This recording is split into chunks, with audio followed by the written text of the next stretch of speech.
আমরা দশম শ্রেণীর একটি অধ্যায় চক্রবৃদ্ধি সুদ ও সমাহার বৃদ্ধি বা হ্রাস থেকে একটা নতুন প্রশ্ন নিয়ে এসেছি। তো দেখো প্রশ্নটা কি আছে, তোমার কাকার কারখানায় একটি মেশিনের মূল্য প্রতি বছর 10% হারে হ্রাসপ্রাপ্ত হয়। মেশিনটির বর্তমান মূল্য 6,000 টাকা হলে 3 বছর পর ওই মেশিনটির মূল্য কত হবে? এটা অ্যাকচুয়ালি সমাহার বৃদ্ধি বা সুদের হ্রাসের অঙ্ক, ঠিক আছে? তো আমরা দেখে নিই। প্রথমে আমরা সমাহার বৃদ্ধি বা হ্রাসের ফর্মুলাটা কি আমরা দেখে নিই। দেখো ফর্মুলাটা হচ্ছে P multiple of 1 plus minus R by 100 whole to the power n। এখানে কেন প্লাস মাইনাসটা লিখলাম? দেখো যখন বৃদ্ধি হবে তখন হবে প্লাস, আর যখন হ্রাস হবে তখন হবে মাইনাস। তো এবার অঙ্কতে চলে যায়।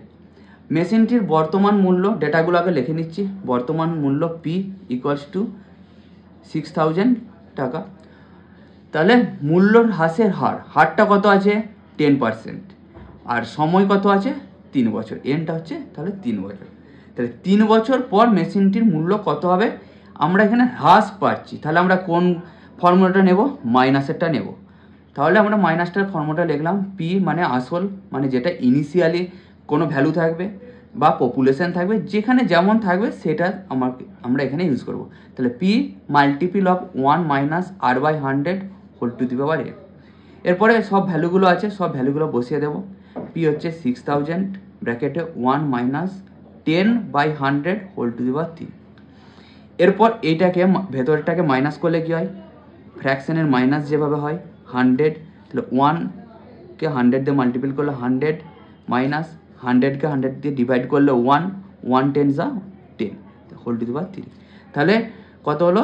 6,000 multiple of 100 minus 10 by 100 whole to the power 3। তাহলে 100 থেকে 10 মাইনাস করলে কত হয়?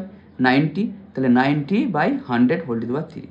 এরপর একটা জিরো কেটে দাও, তাহলে আমাদের সলভ করতে আরও ইজি হয়ে যাবে। তাহলে কত হলো? 6,000 মাল্টিপিল, এবারে কিউব মানে কি? কিউব মানে একই সংখ্যা তিনটে একই সংখ্যার 3 বার মাল্টিপিল। তাহলে কি হচ্ছে? তাহলে 9 বাই 10 9 বাই 10 টাকা।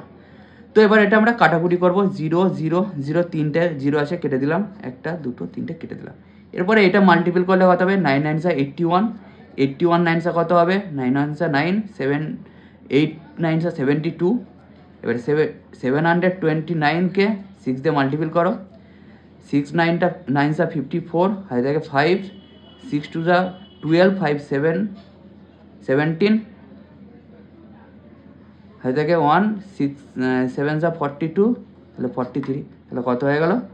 4,374। তাহলে 3 বছর পর মেশিনটির মূল্য কত হবে? 4,374 টাকা।